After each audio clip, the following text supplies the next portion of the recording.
The college football experience, UMASS Minutemen 2023 season preview episode on the Sports Gambling Podcast Networks, brought to you by our very own Patreon. Yes, score exclusive perks, content, and contests, including our NFL win totals contest with a $1,000 prize.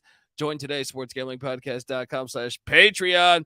Rosso brought to you by Game Time. Download the Game Time app to get last-minute tickets at the lowest price guaranteed. Use the promo code CFBX. Once again, that's CFBX for $20 off. And remember, as always, folks, to let it ride. Rosso brought to you by DraftKings. Yes, kick off the season with DraftKings Sportsbook. Download the app now and use the code DGEN. New customers can score $200 in bonus bets instantly when they bet just $5 on any college football bet. Only at DraftKings Sportsbook. Once again, with the code DGEN, DEGEN, DGEN. Hey, what's up, you degenerate gamblers? This is Bill Burr, and you're listening to SGPN. Let it ride, baby.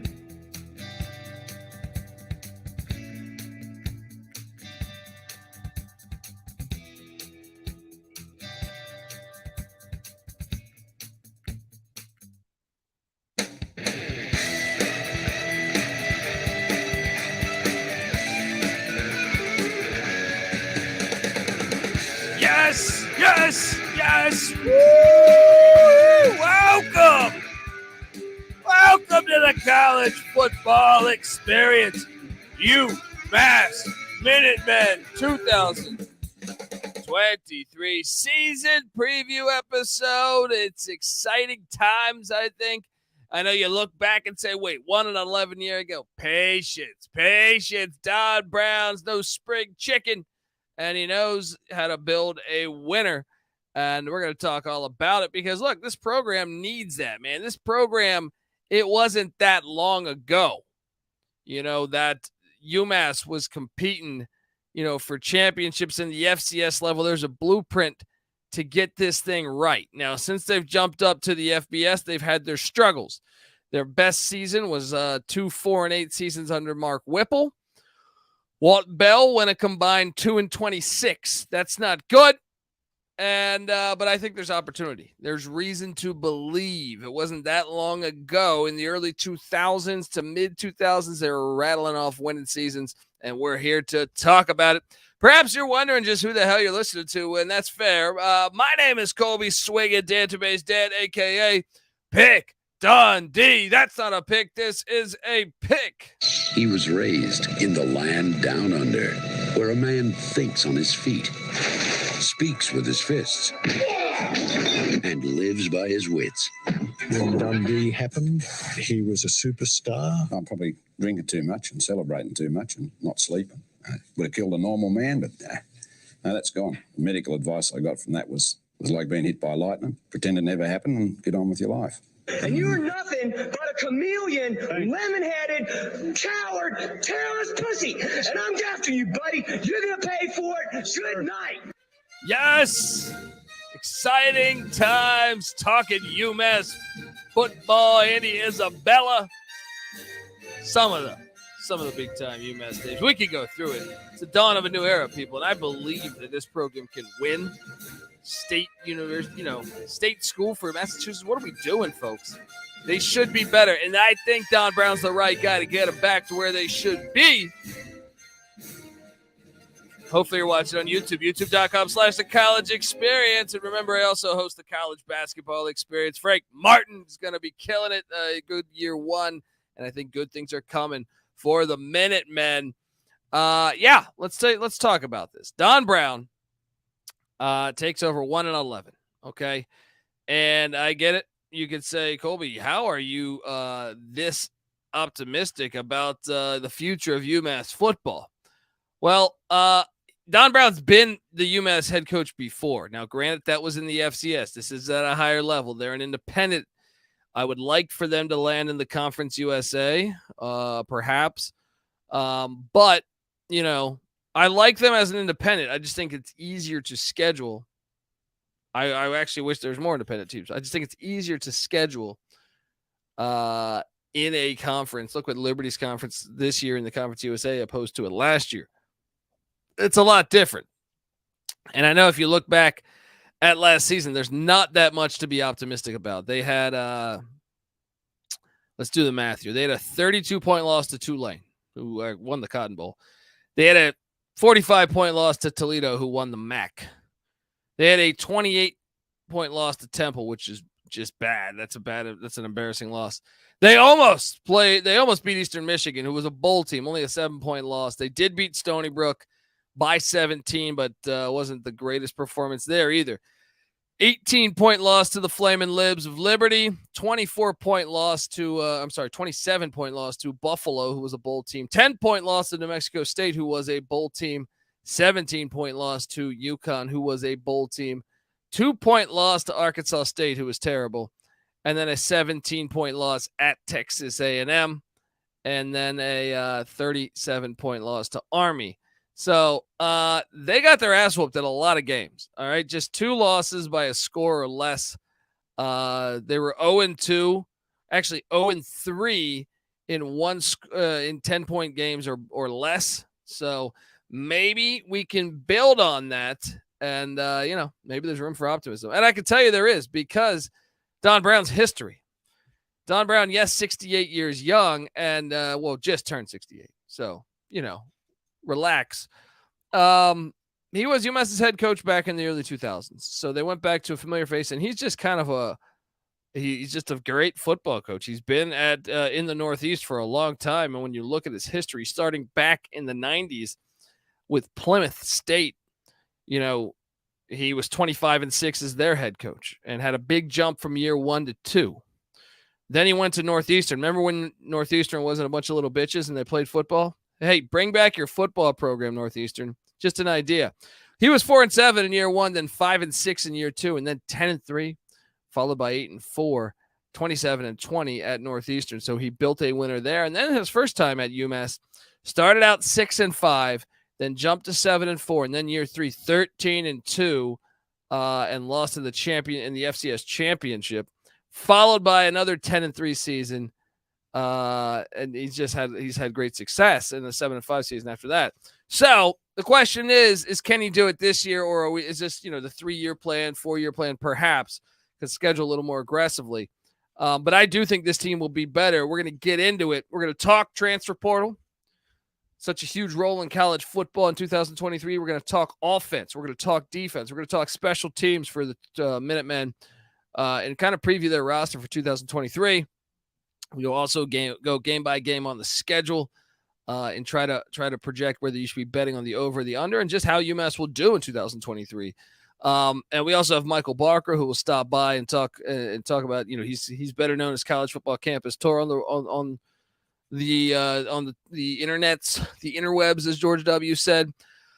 He'll talk about his travels to Amherst and the McGuirk. So we got all that loaded up. All right, so buckle up, folks. But before we do that, I want to tell you the college football experience, UMass Minutemen 2023 season previews, brought to you by Game Time, folks. Buying your tickets to your favorite event shouldn't be that stressful. And look, it's happened to me. It's been stressful before for me, whether it's college football, college basketball games, any sporting event really, or concerts. How about that? I mean, you ever been in a spot or took a date to go see a play or something? Shit, sometimes those tickets, you think we got it. We made plans and you didn't buy them. Then the day of, you're stressing out. Buying tickets to your favorite event should not be that stressful. And Game Time is the fast and easy way to buy tickets for all things sports, music, comedy, theater near you. With killer deals on last-minute tickets and their best price guarantee, you can stop stressing over the tickets and start getting hyped for the fun that you'll be having at the actual event. So forget planning months in advance. Game Time has deals on tickets right up to the day of the event. Get exclusive flash deals on tickets for football, basketball, baseball, concerts, comedy, theater, and more. The Game Time guarantee means you'll always get the best price. And if you find tickets in the same section and row for less, Game Time will credit you 110% of the difference. That's a pretty fantastic deal there. So snag the tickets without the stress with Game Time. Download the Game Time app, create an account, use the promo code CFBX for $20 off your first purchase. Once again, terms apply. Create that account and redeem with the code CFBX $20 off. Download the Game Time app today. Last minute tickets, lowest price guaranteed. All right, we are also brought to you by DraftKings. Oh man, we're finally here. College football season. You've waited all year, and the time has finally arrived. College football is back, baby, and so is everything that makes it great. The traditions, the tailgates, and the great offers from DraftKings Sportsbooks. Right now, new customers can score $200 in bonus bets. What? Instantly when they bet just $5 on any college football bet. We can talk about this already. I'm on week zeros right here. I'm liking the over in that San Jose State USC game at 63.5. So what are you doing? Get on over to DraftKings Sportsbook, folks. Kick off the season with the DraftKings Sportsbook. Download the app now. Use the promo code DGEN. That's DEGEN. New customers can score $200 in bonus bets instantly when they bet just $5 on any college football bet. Only at the DraftKings Sportsbook with the code DGEN, DEGN, DGEN. Gambling problem? Call 1-800-GAMBLER in New York. Call 877-8-HOPE-NY or text HOPE-NY. That's 467-369. In West Virginia, visit www.1800gambler.net in partnership with Hollywood Casino at Charlestown Races. All games regulated by the West Virginia Lottery. Please play responsibly. In Connecticut, help is available. Gambling problem, call 888-789-7777 or visit ccpg.org on behalf of Boot Hill Casino and Resort in Kansas, 21 or older in most eligible states, but age varies by jurisdiction. See DraftKings.com/sportsbook for details of state-specific responsible gambling resources.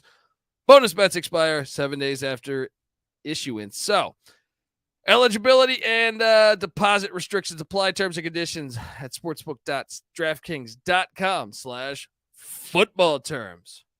Woo! We are back talking UMass Minutemen football. Can they build on the season they had a year ago? Can they fix this thing? I think they can. I am calling for it. Northeast football. We've seen it with Holy Cross. They were killing it. UConn went bowling in Jim Moore's first year. Don Brown is next. I think Boston College too. Let's get the Maine Black Bears going. Stony Brook, Fordham. Come on, folks. Let's get Northeast football back rolling. But let's grade the transfer portal here for the Minutemen. Departing out of Amherst, offensive tackle Phil Jeffs. He's in the portal. Then they lost defensive lineman Devin Baldwin, who headed out to Rich Rodriguez in Jacksonville State. This one was a huge loss. Cornerback Josh Wallace to the Michigan Wolverines and Jim Harbaugh. That's tough. It's tough. Losing one of your best defensive players to Michigan. Offensive tackle Tommy Brandt also hit the portal. Wide receiver Jermaine Johnson headed out to Pittsburgh to play for the Duquesne Duke, CJ Sullivan's alma mater. Make sure you subscribe to the Bottom Line Bombs podcast. Defensive end Vixero Alabwe to North Texas, the Mean Green. That loss kind of bothers me a little bit too. But wide receiver Michael Fitzgerald heads out as well. Wide receiver Onuma Diake heads out to the Elon Phoenix in the FCS. They were a playoff team a year ago. Subscribe to the FCS college football experience. Chase Brewster at the quarterback spot heads out to the Missouri State Bears now that Bobby Petrino, a.k.a. Road Rash Face, is gone. We also have linebacker Deshaun Ross heading out to Bethune-Cookman down there in Florida. They also lost, this one was pretty, I thought, substantial. Linebacker Aaron Alexander heading out to Michigan State. Also defensive end Tim Moulton is in the portal. And, obviously 24/7 hasn't updated. This is another one that was substantial to me. Josiah Johnson at the tight end spot. Mike Gundy in Oklahoma State, go grab him. When you see them go into the Power Fives, that's normally not a good sign, as that being their third or fourth one. Wide receiver Jameer Roberts also hit the portal, and wide receiver Rico Arnold headed down to Georgia State in the Sun Belt. Also, tight end Jacob Orlando to the Buffalo Bulls. Safety Tanner Davis went the JUCO route. And how about this one? Offensive tackle Max Longman to the Indiana Hoosiers. That hurts. Offensive lineman Xavier Graham to Abilene Christian in the FCS as well. Oh, no, I'm sorry. Western Carolina in the FCS. Their logos look similar. Safety Dante Lindsay also in the portal. Offensive lineman Joe Horn heads out to those very Maine Black Bears that I was saying, let's get it together. Incoming, though. So they lost like four substantial guys on that roster from a year ago. But 1-11 is 1-11. But still, that's tough. Incoming. Let's talk about it because I think there's some opportunity here. Arizona defensive line. Remember, Don Brown was with Arizona 2 years ago. So going out and getting some of his guys. Defensive lineman J.B. Brown coming in from the Wildcats. They were a 5-7 team in the Pac-12 a year ago. But getting some Power 5 talent, always a good thing if you're UMass. Then they go out and they get offensive lineman Marcellus Anderson from Saginaw Valley State. That's D2, I believe. So getting an addition there. Also, I love this kid right here. We need to talk about this one. Wide receiver Christian Wells from Appalachian State. If you've watched App State football or played DFS with us on our DFS slates, which we release as a podcast once football season kicks, he's good. That is a very good get for UMass, in my opinion. Wide receiver Sean Harris comes over from Stony Brook in the FCS. Also, quarterback Carlos Davis. I like this get. I really like this get. Carlos Davis was Western Carolina starting quarterback in the SoCon. I like it. I'm curious to see if he's going to be taking the snaps or not. But either way, it's going to give them some depth. Minnesota safety. Minnesota had a top 20 defense a season ago, folks. So Steven Ortiz coming in, nice get at the safety spot. They also brought in Jalen Harrell from the Miami Hurricanes at the safety spot. And linebacker Tyler Martin from the Arizona Wildcats. They're bringing in a lot of guys that were former Power 5 players. Wide receiver Mark Pope from Jackson State and Deion Sanders. Now, Mark Pope had previously been a starting wide receiver for the Miami Hurricanes. Once again, getting another P5 guy.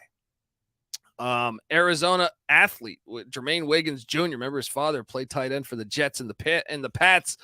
That's a nice get there. He comes over from the Arizona Wildcats as well. They also bring a defensive end, Shambe Jackson from Florida State. I mean, you got to love running back Jalen John coming in from Arizona. You got to love the fact they're bringing in all these Power 5 guys. I know you could say, well, they weren't doing that much on the Power 5 level. Doesn't matter.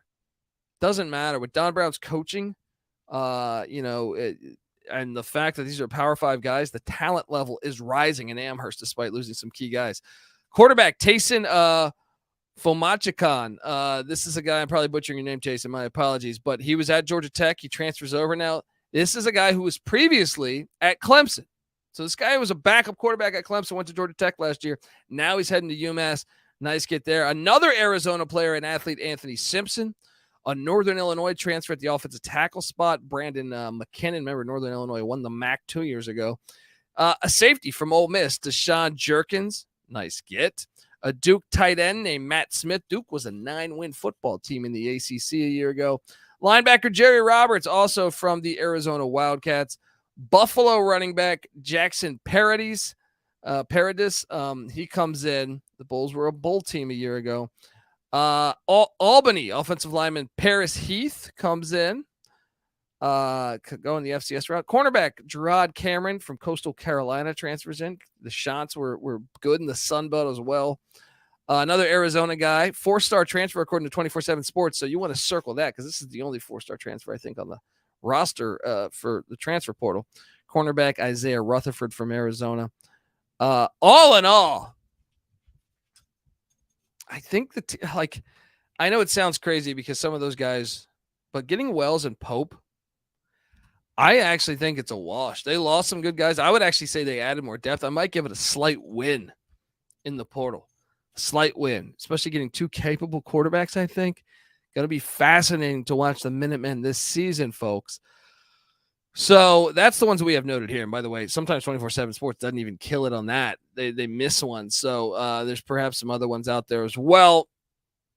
Yeah, I mean, folks, I'm optimistic I just think the depth. You add those many guys or that many guys, you're gonna have some depth there and build on that. Now, last season, let's talk about this offense. They were 130th in scoring offense, 67th in rush offense, 125th in pass offense, charting at the number 128 offense in all of college, or the FBS. There was 131 teams last year, so this is the third worst offense in the nation according to the numbers. But that was year one, and remember, they're changing offensive philosophies, defensive philosophies. So just naturally, I feel like even if they weren't grabbing those guys in the portal, I would think, okay, they're getting better. Now, the quarterback spot, I'm very curious. So they have Brady Olsen, who played this guy played a little bit a year ago there. So you add that with Carlos Davis and Taisun Phommachanh, and you really have a little bit of you got a solid amount of depth here. I'm assuming Phommachanh will be the starter.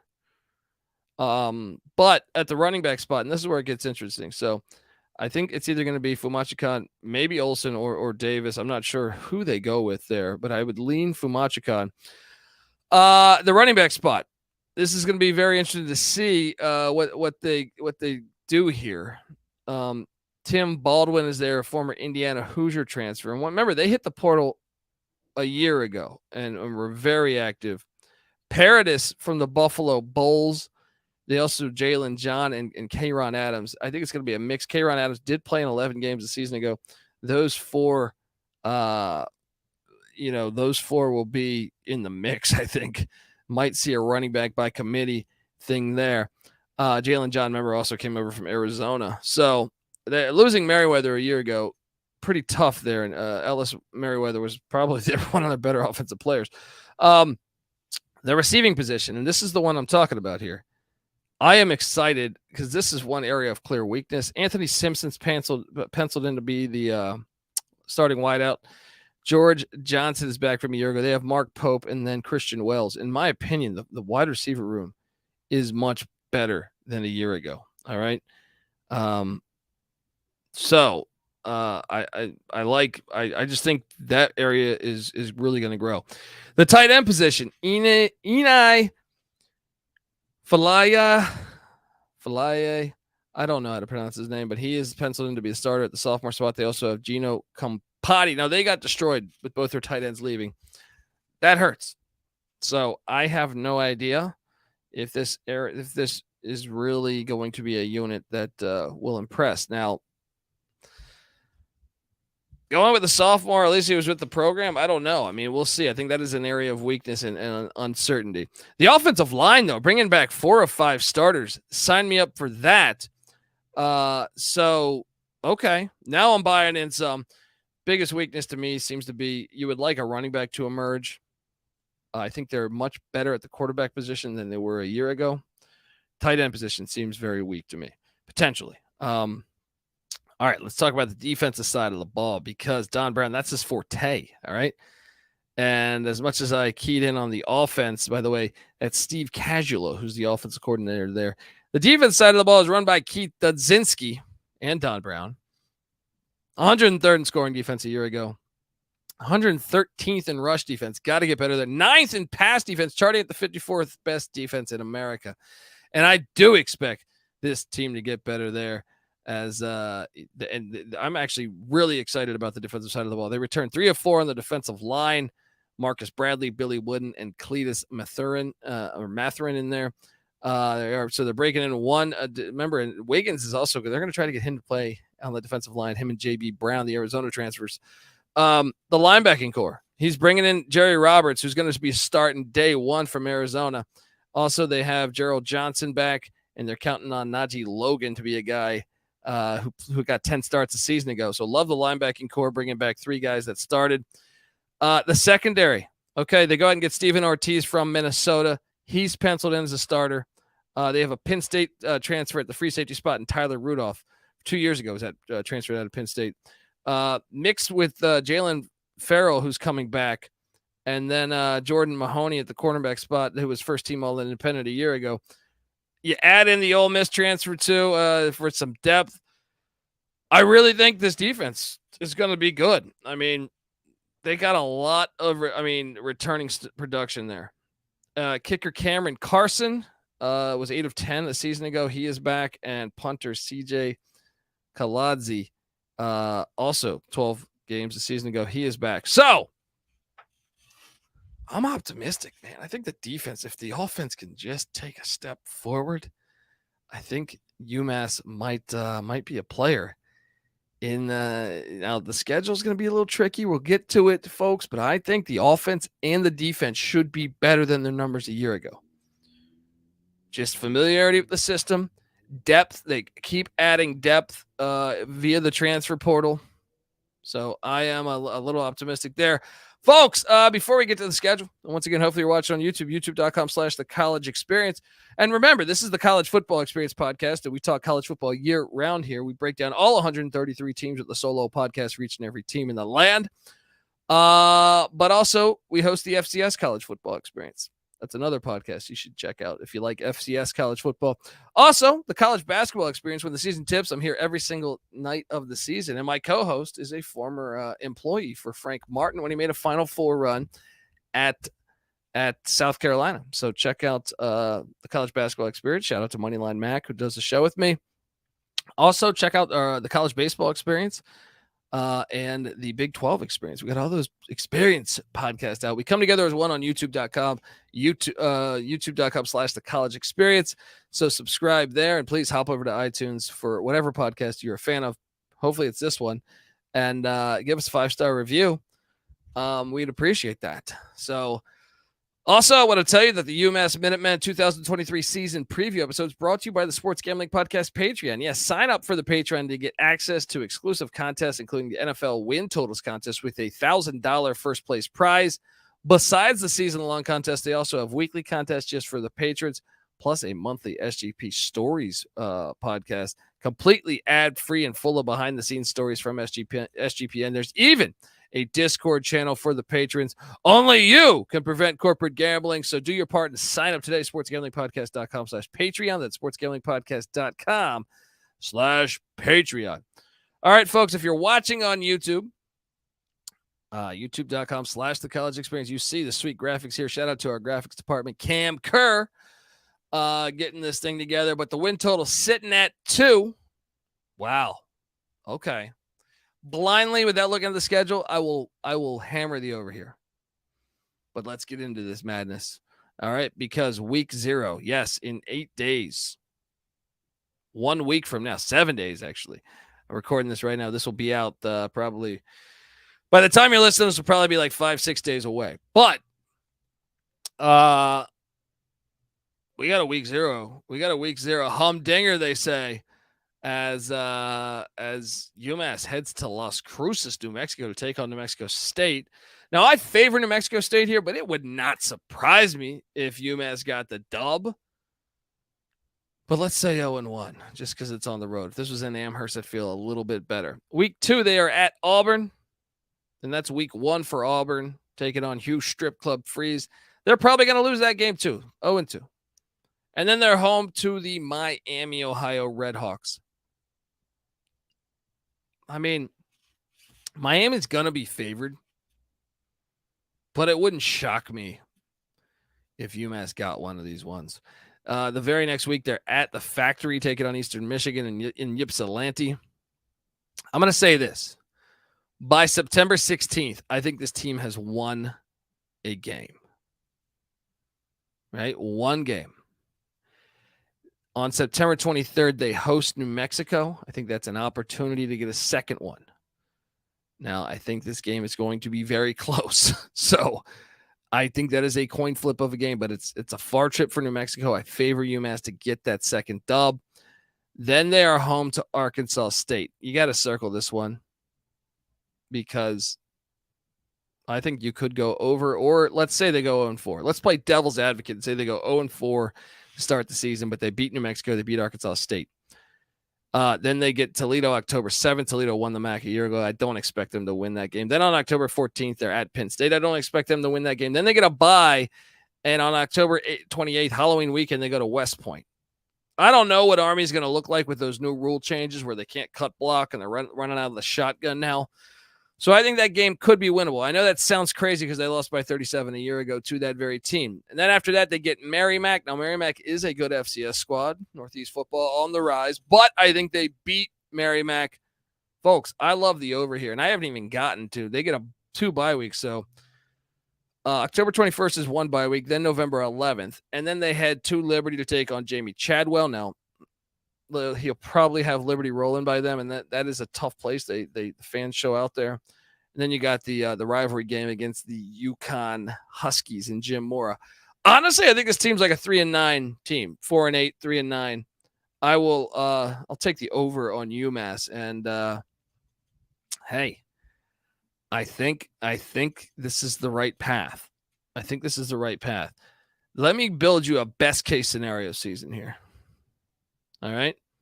I think 3-9, 4-8 is what we should expect. But best case scenario, they win at New Mexico State week 0, 1-0. They lose to Auburn. Then they knock off either Miami, Ohio, or Eastern Michigan. They get a second win. Then they beat New Mexico on September 23rd, 3rd win. Arkansas State the very next week in Amherst, 4th win. They lose to Toledo. They lose to Penn State. But they got 4 wins, and they're thinking bowl game, and I think they could. If they get the bye week before playing Army, maybe they can get Army in a 5th win, and then Merrimack being the 6th win. And you're talking about a 6-6 season, maybe even, who knows, Worst case scenario, I think you're 1-11 again. But I actually I think 3-9, 4-8 is what's realistically going to happen for UMass. I think you should bet the over, and you should bet it right now. Folks, I like this play. I think they're a much deeper team. I think they're better. So I do think they will win a few games. Bet this thing. Dundee play. Maybe you'll hear it on the Locks episode in a couple days here. Folks, before I get out of here, because I'm on the over, I had a chance to sit down with Michael Barker, a.k.a. College Football Campus Tour, to talk about his experiences to Amherst to check out UMass football. So with no further ado, here is that interview. Me on the college football experience, UMass Minutemen 2023 season preview is none other than Michael Barker, a.k.a. College Football Campus Tour. Yes, at CFB Campus Tour on Twitter. You need to follow his account because Michael's been to every single FBS stadium in all the land. 133 different stadiums. He's also been to a shit ton of the FCS, a ton of the D2 and D3, and he documents all of it via his Twitter account. It is a fantastic follow, folks. I must say. Look, he does a photo of the game. A lot of times he'll document the history of the stadium. Also, he goes to like 5, 6, 7 games a week. So it's just crazy to see him bouncing around the country, going to all these games. Michael, I appreciate you hopping on the show, talking about UMass football and the McGuirk, I call it. How you doing, man? I'm doing great. And, we love Northeast football. We love these FBS schools up there. Obviously, they used to play in FCS 1998, FCS National Championship. So let's get into McGuirk. Yeah, I mean, look, UMass, they go out and hire Don Brown. I think it's the right guy. He had a lot of success the first time he was coaching at UMass. He jumps back in there. Tough first season, but as we expected, you got to build this thing. I think he's the right guy for the job. It's going to be interesting to see what he can do here. Talk to me about the history of the stadium. So it opened in 1965. It replaced Alumni Field, which they played at unbelievably since 1879 to 1964. It has 17,000 seat capacity. It was originally called Alumni Stadium until 1984. They changed it to McGuirk Alumni Stadium, named after Warren McGuirk, who was the athletic director from 1948 to 1971. The record crowd was in 1972, a 28-7 victory over Boston College. They had 20,000 fans, and they didn't have night football until lights were permanently installed in 2008. So all those games going back in the day, they were all daytime games. But now within the last 15 years, you can play day or night at McGuirk. Oh, I mean, that's crazy. But, dude, look, I want this program up, man. Come on, let's get it going. Northeast football, Don Brown, let's get it going. I want to see them win in the FBS, man. Northeast football back on the map. How many times you been here, man? So I've been there one game. It was in my last year trying to rack up to all FBS stadiums. 2021, they played Eastern Michigan and it was a loss 42-28. But I got to explore the stadium. It's one of the smallest stadiums in FBS, 17,000 seats, but it just has a cool vibe. Every seat is right next to the sideline.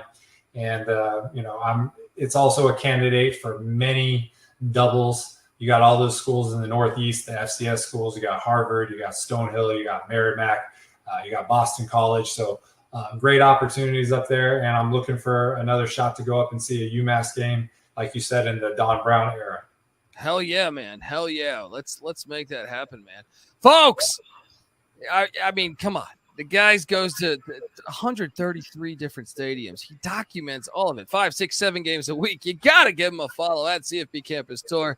And he does the photo of the game. He'll take photos with the statues. It's really a well-done page, professionally done, I would say. Not like my page where it's just me being an idiot. All right, folks, you got to give him a follow.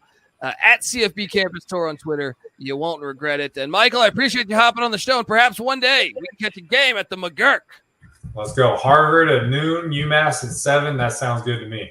There you go, folks. Do I need to say anything anymore? Look, he went to 3 games on one Saturday last year. Perhaps he'll do it again, and that does sound good, man. Folks, give him a follow. Take care, Michael. Appreciate you hopping on the show. Thank you, Colby.